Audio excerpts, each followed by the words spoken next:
দেখুন 5 আগস্ট পর্যন্ত ভারতের সাথে একরকম সম্পর্ক ছিল। 5 আগস্টের পরে সেটা পরিবর্তন হয়ে গেছে। এটা হলো বাস্তব। এই বাস্তবতা নিরিখেই কিন্তু আমাদেরকে ভারতের সাথে সম্পর্ক বিনির্মাণ করতে হবে এবং কন্টিনিউ করে যেতে হবে।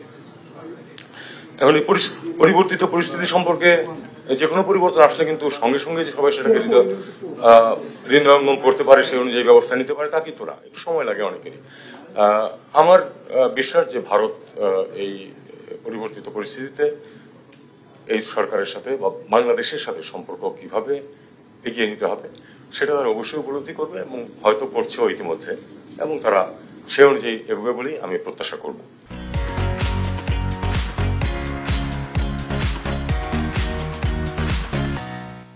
প্রতিবন্ধকতা তো আছে কিছু, এতে কোনো সন্দেহ নেই। প্রতিবন্ধকতা আছে, ধরুন কথা আমরা সবাই জানি যে পূর্ববর্তী সরকার ভারতে যেসব কনসার্ন ছিল, যেগুলি তাদের উদ্বেগ ছিল, সেগুলি কিন্তু দূর করার যথাসাধ্য চেষ্টা তারা করেছে। আমাদেরও কিন্তু কিছু কনসার্ন ছিল, আছে। যদি একই সাথে আমাদের কনসার্ন গুলো মিট করা হতো ঠিক মতো, তাহলে কিন্তু দ্বিপাক্ষিক সম্পর্ক নিয়ে এই যে এক ধরনের একটা চলাচল সেটা কিন্তু থাকতো না। কিন্তু আমরা বাস্তবে এবং মোটা দাগে আমরা দেখতে পাই যে আমাদের যেগুলি কনসার্ন ছিল সেই কনসার্নগুলি ঠিক ওইভাবে কিন্তু সেগুলির ব্যবস্থা নেওয়া হয়নি।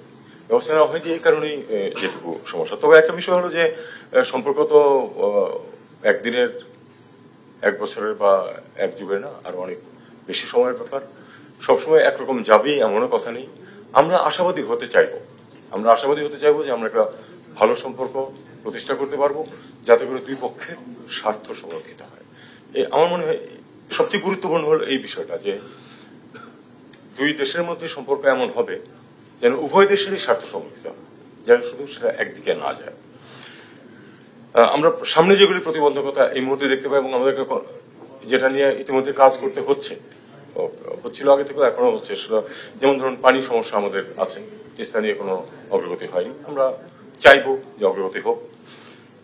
সীমান্ত হত্যা একটা বিষয় যেটা নিয়ে আমরা কিন্তু আমি সবসময় খুব শক্তভাবে বলেছি, এমনকি যখন সামনাসামনি ভারতীয়দের সাথে আলাপ হয়েছে তখন আমি তাদেরকে বলেছি যে এটা কোনো অবস্থাতেই গ্রহণযোগ্য না। এটা পৃথিবীর একমাত্র সীমান্ত যেটা, যে দেশ যুদ্ধরত না, অথচ যেখানে মানুষকে গুলি করে মারা, পৃথিবীর তার কোথাও এটা নেই। আমি অসংখ্য না, অনেক দেশ ভ্রমণ করেছি, অনেক বর্ডার আমি কিন্তু পার করেছি বাই ল্যান্ড, বাসে, গাড়িতে, কোথাও এরকম পরিবেশ নেই। এটা যায় না।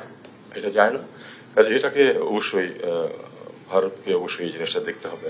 এটা একটা শক্ত প্রতিবন্ধকতা এবং এটা খুব সহজে দূর করা সম্ভব।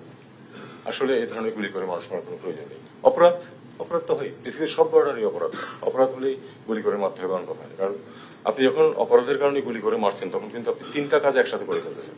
তাকে অ্যাকিউজ করা, তার বিচার করা এবং তার শাস্তি বিধান করা। এটা তো আপনার কাজ না।